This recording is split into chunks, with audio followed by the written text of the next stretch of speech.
बार क्या होता है, माता पार्वती जी, शिव जी देखे सबने, शिव जी और पार्वती जी देखे। ठीक है, पार्वती जी क्या करती है, एक बार अपने हाथों पे सब पे वो लगा रही होती बेसन, क्रीम लगा रही होती बेसन।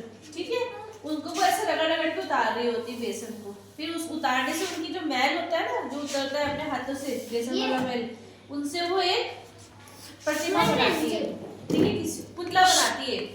ठीक है, पुतला बनाती है, फिर वो क्या करती है, उस पुतले के अंदर जान डाल देती है और फिर वो गणेश जी बन जाते हैं। फिर वो उनको बोलती रहती है कि पुत्र गणेश, मैं नहाने जा रही हूँ, आप गेट के बाहर रहना और ध्यान रखना कोई अंदर नहीं आ जाए। ठीक है, ऐसे बोलती है। फिर वो कहते हैं जी माता जी, मैं ध्यान रखूंगा कि कोई अंदर नहीं आए। इतने में क्या होता है, शिव जी आ जाते हैं। शिव जी आते हैं और वो अंदर जाने लग जाते हैं। जैसे ही वो अंदर जाते हैं तो गणेश जी उनको, बैठो, गणेश जी उनको उधर बैठ जाओ आप, गणेश जी उनको रोक लेते हैं कि आप अंदर नहीं जाओगे। तो वो बोलते हैं तुम कौन हो, तो बोले मैं पुत्र हूँ पार्वती जी का।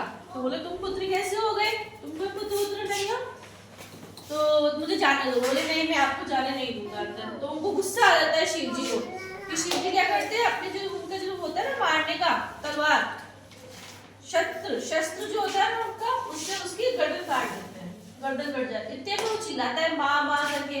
फिर पार्वती जी एकदम से भागी भागी आती है, चिल्लाती है, शिव जी पे गुस्सा करती है कि आप मेरे पुत्र को मार दिया। बोले तुम्हारा पुत्र कैसे हुआ, तो बताती है कि मैंने अपने मैल से एक पुतला बनाया था, फिर मैंने उसमें जान डाल दी, मेरा पुत्र गणेश। तो वो बोलता है अब तुम कहना इसको जिंदा करो। माता जी कहती है मेरे बच्चे को जिंदा करो। अब शिव जी कहते हैं मैं कैसे जिंदा करूंगी, तो मर गया। बोले नहीं, आपको जिंदा करना ही पड़ेगा इसको। तो शिव जी क्या करते हैं, अपने नंदी को, शिव जी की नंदी होती है ना गाय, उनको और उनके साथियों को, उनको बोलते हैं धरती पे जाओ, जो करवट लेके सो रहा होगा दूसरी तरफ उसकी गर्दन काट के ले आओ। तो जैसे ही वो लोग धरती पे जाते हैं तो सबसे पहले उनको हाथी दिखाई देता है। हाथी सो रहा होता है करवट लेके दूसरी तरफ, तो वो हाथी की गर्दन काट के ले आते हैं और शिव जी के पास लेके जाते हैं। माता जी कहती है अरे ये तो हाथी की गर्दन है, मेरे बेटा हाथी वाला होना बनेगा, मेरे बेटे को तो आप ऐसा करो पहले ऐसा। तो बोले पहले ऐसे तो आपका बेटा नहीं हो सकता है, लेकिन मैं ये गर्दन लगा दूंगा तो आपका बेटा जीवित हो जाएगा। तो शिव जी क्या करते हैं, हाथी की गर्दन लेते हैं जो वो काट के लाए थे नंदी जी, और बस के पुतले पे लगा देते हैं। ठीक है, फिर वापस जिंदा हो जाता है, तो वो गणेश जी बन जाते हैं। तो माता जी को कहते हैं, पार्वती जी को शिव जी, कि तुम चिंता मत करो, इस धरती पे जो भी कभी कोई कार्य होगा पहले इसको गणेश जी को ही पूजा जाएगा। गणेश जी की पूजा के बिना कोई भी अच्छे काम नहीं होंगे। ठीक है, ऐसे बोला गया था पार्वती ने शिव के गणेश जी के लिए।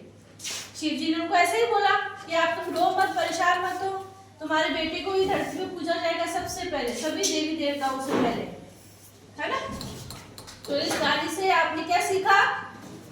अच्छा मुझे ये बताओ कि धरती पे कौन गया था हाथी का वो लेने के लिए, गाय। नंदी। वेरी गुड, नंदी जी गए थे। शिव जी गणेश जी बने कैसे थे, पुतले में उन्होंने क्या डाल दी थी, अपनी जान डाल दी थी, अपनी जान नहीं जान डाल दी थी उसके अंदर। तो वो क्या बन गए थे, कौन से भगवान बन गए थे, गणेश जी। वेरी